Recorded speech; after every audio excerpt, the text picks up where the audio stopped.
So you think that she does not owe the NYSC nor the government an apology? No, what has to happen? It is the NYSC that is owing her an apology. And it is the Nigerian government that is owing her a listening ear.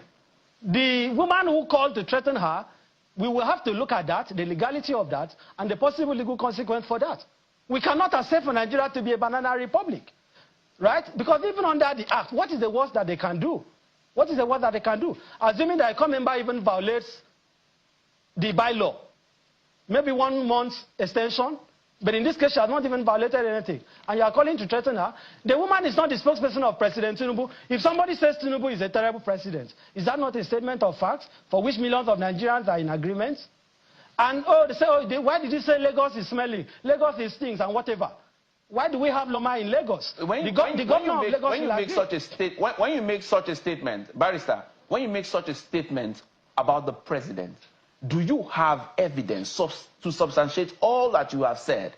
Or can you make that claim in both statements with your right claims? Can you make it with your right claims? Or do we just say it because we just have to say it? No, saying that Tinubu is a terrible president is self-evident. Right?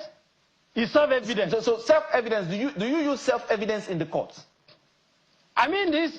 do you use self-evidence in the courts? The evidence is before you. The evidence is before you. If the president is not terrible, Nigerians will be able to afford... Is the evidence before me? Is the evidence before me admissible in court? Of course it is admissible. Because the judge who will preside over the case could not have possibly trekked to the court. He would have had to enter a vehicle and he knows how much he's buying fuel. That judge, possibly in his house, maybe he's depending on diesel or fuel, and he knows how much he's paying for it. Every Nigerian can attest. So you are saying that the judge will use that as his yardstick then? I'm telling you that in court. The question of whether this president is terrible or not is one that there shouldn't be a debate. And anyone that is seeking to debate it is just engaging in intellectual duplicity with profound respect. Because I can sit here and chronicle facts that is conclusive about... In fact, she was very kind in her language. If I was the one, I could have used more Arabic language. How can you say... And this is the president, by the way, who was promising us heaven and earth. Today, Nigerians cannot feed.